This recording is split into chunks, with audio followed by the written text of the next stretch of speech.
IFS கேஸை பொறுத்த வரைக்கும் பிப்ரவரி 6ஆம் தேதி ஹியரிங்க்கு வந்தது. அந்த ஹியரிங்கோட அப்டேட் என்ன அப்படின்றத நிறைய பேர் கேட்டுட்டு இருந்தீங்க. அந்த ஹியரிங்கோட அப்டேட் தான் இப்போ பார்த்துட்ருக்கோம். ஸோ இதில் கோர்ட்டில் வந்து என்ன நடந்தது, ஜெகநாதன் வந்து கோர்ட் முன்னாடி நிற்கப்பட்டாரா அப்படின்றதெல்லாம் வந்து இங்கே பேச போகிறோம். அதான் நிறைய பேர் இந்த கேஸை ஃபாலோ பண்ணிகிட்டு இருக்கவங்க நிறைய கமெண்ட்ஸ் போட்டுட்ருந்தீங்க. இந்த ஆருத்ராவை பற்றி பேச சொல்லி நிறைய கேட்டுட்ருக்கீங்க. ஆருத்ராவை பற்றின தகவல்களை திரட்டிக்கிட்டு இருக்கீங்க. அதை கண்டிப்பாக நான் போடுறேன்.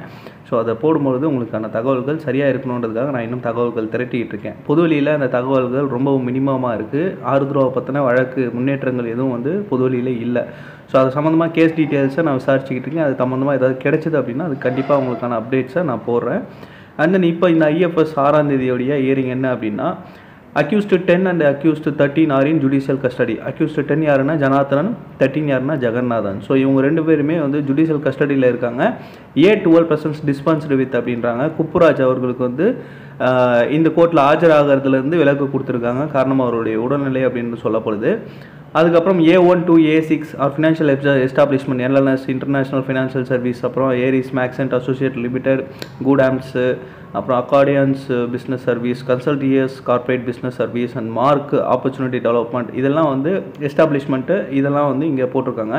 And then A7 to A9 அது யார் யாருன்னு பார்த்தீங்கன்னா மோகன் பாபு, லக்ஷ்மி நாராயணன், வேத நாராயணன், இவங்க 3 பேரும் இன்னும் ஆஜராகலை. A11 A14 A11 Saravanakumar, A14 வந்து A14 to A19 வந்து யாருன்னு பார்த்தீங்கன்னா சுந்தரம் பக்தவச்சலம், கஜேந்திரன், சுகுமார் செல்வராஜ், விவேக் யுமானந்தோ ராவ், சேகர் விஜயன், இவங்க எல்லாருக்குமே வந்து நான் பெயிலபிள் வாரண்ட் இன்னும் பெண்டிங்கில் இருக்குது.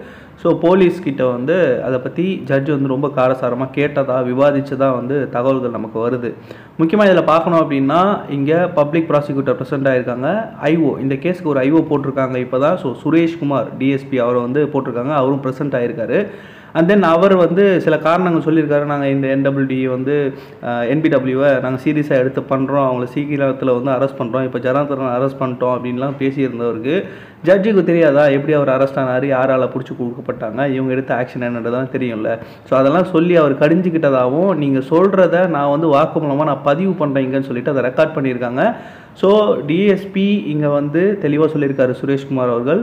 இந்த கேஸில் ப்ரெசண்டான டிஎஸ்பி சுரேஷ்குமார் டெலிகன் steps to executed the NBW submission of the IO is recorded அப்படின்னு சொல்கிறாங்க. ஸோ நான் அந்த NBW வாரண்ட் பிறப்பித்தவங்க எல்லாரையும் நான் கோர்ட்டு முன்னாடி நான் சப்மிட் பண்ணுறேன், அதற்கான ஸ்டெப்ஸ் எடுக்கிறேன் அப்படின்றத சொல்லியிருக்காரு. அது மட்டும் இல்லாமல் கவுன்சில் ஃபார் A12% கொடுத்துருக்காங்க. அதுனா A12 குப்புராஜுக்கான வக்கீல் இங்கே ஆஜராகிருக்காங்க. A10 and A13 proceeded from custody, remand extended till 20/2/2025 அப்படின்னும் பொழுது இந்த அக்யூஸ் 2 பேரும் வந்து கஸ்டடியில் இருக்காங்க இல்லையா, அவங்களுக்கு அடுத்த ஹியரிங் 20ஆம் தேதி போட்டிருக்காங்க. 20ஆம் தேதி வரைக்கும் அவங்களுடைய ரிமாண்ட் எக்ஸ்டெண்ட் பண்ணியிருக்காங்க. ஸோ அவங்களுக்கான அடுத்த கட்ட விசாரணைகள் போகும். 20ஆம் தேதி இவர்களுக்கு என்ன நடக்கும், அடுத்து இந்த கேஸில் வேறு யாருன்னா அரெஸ்ட் ஆவாங்களா அப்படின்றத நம்ம பொறுத்திருந்து தான் பார்க்க வேண்டியிருக்கு. இந்த பதிவை பற்றின உங்களுடைய கருத்துக்களை கமெண்ட் செக்ஷனில் சொல்லுங்கள். நன்றி. நான் உங்கள் வேலூர் NKR.